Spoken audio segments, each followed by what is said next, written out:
now she doing all my drugs, yeah, I'm ballin' in the club like lil' mama in my eyesight. She go on with me tonight, we connect like Wi-Fi, yeah, on the table. Assalamualaikum warahmatullahi wabarakatuh.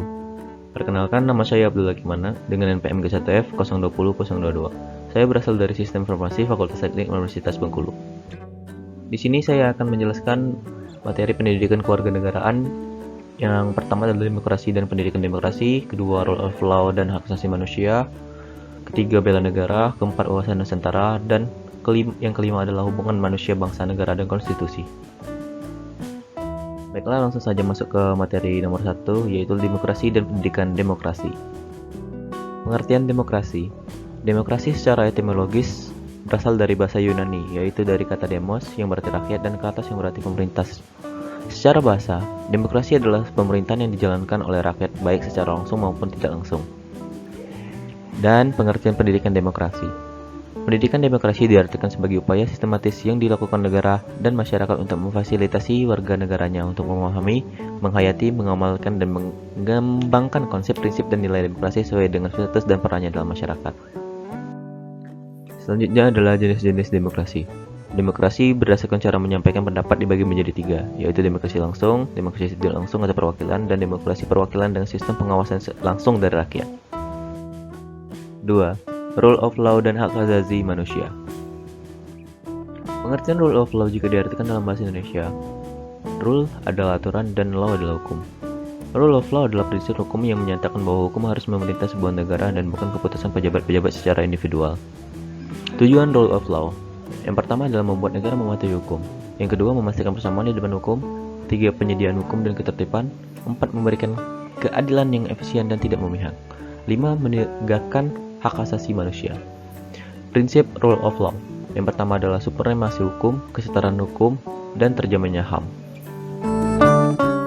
Definisi HAM.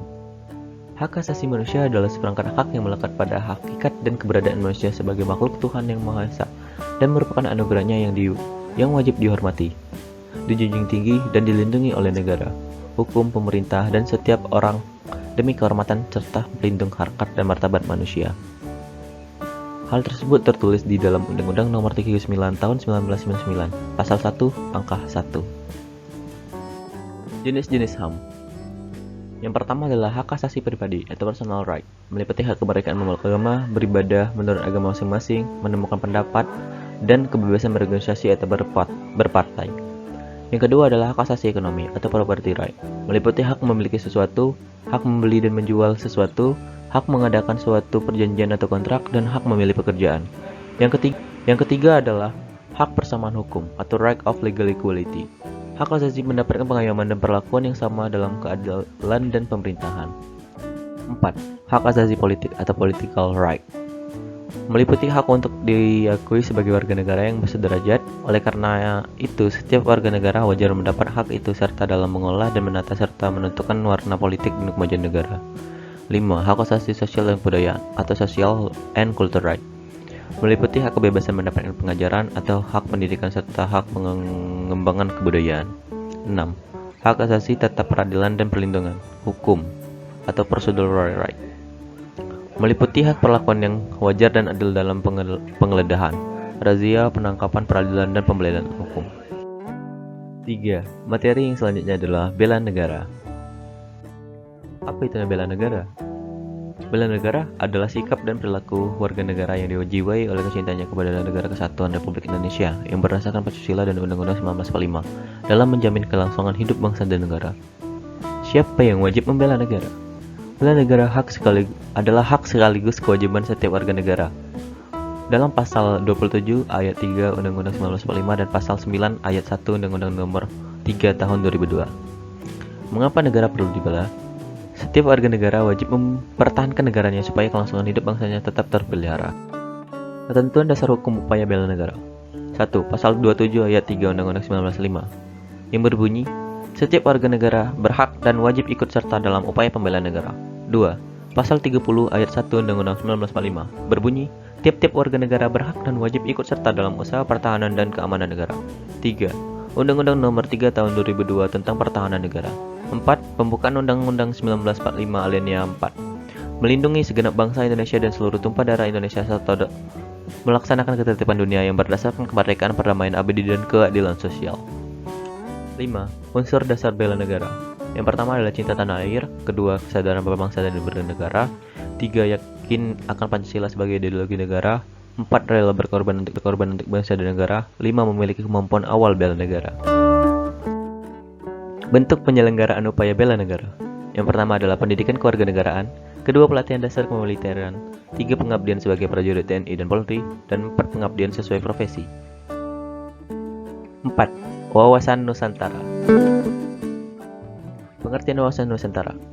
Wawasan Nusantara merupakan cara pandang dan sikap bangsa Indonesia mengenai diri dan lingkungannya yang serba beragam, dengan mengutamakan persatuan dan kesatuan wilayah, dengan tetap menghargai dan menghormati kebinekaan dalam setiap aspek kehidupan nasional untuk mencapai tujuan nasional. Tujuan wawasan Nusantara. Wawasan Nusantara memiliki dua tujuan, yaitu tujuan ke dalam dan tujuan keluar. Yang pertama adalah tujuan ke dalam, untuk mewujudkan kesejahteraan, ketentraman, dan keamanan bagi bangsa Indonesia. Dan tujuan keluar berkaitan dengan lingkungan, yaitu untuk ikut serta menyelenggarakan dan membina kesejahteraan dan perdamaian seluruh dunia. Dasar pemikiran wawasan Nusantara. Wawasan Nusantara dibentuk dan dijiwai oleh paham kekuasaan bangsa Indonesia dan geopolitik Indonesia. Paham kekuasaan bangsa Indonesia.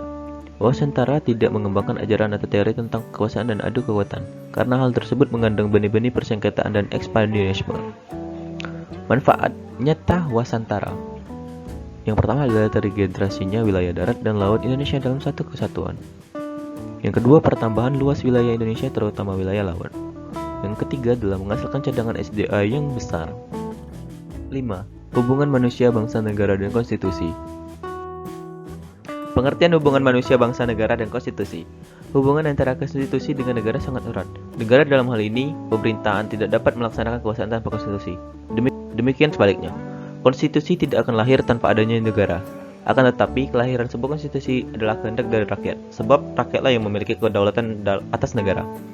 Dalam pandangan K.C. Ware, konstitusi digambarkan sebagai sistem ketatanegaraan dari suatu negara dan kumpulan dari berbagai peraturan yang membentuk serta mengatur pemerintahan.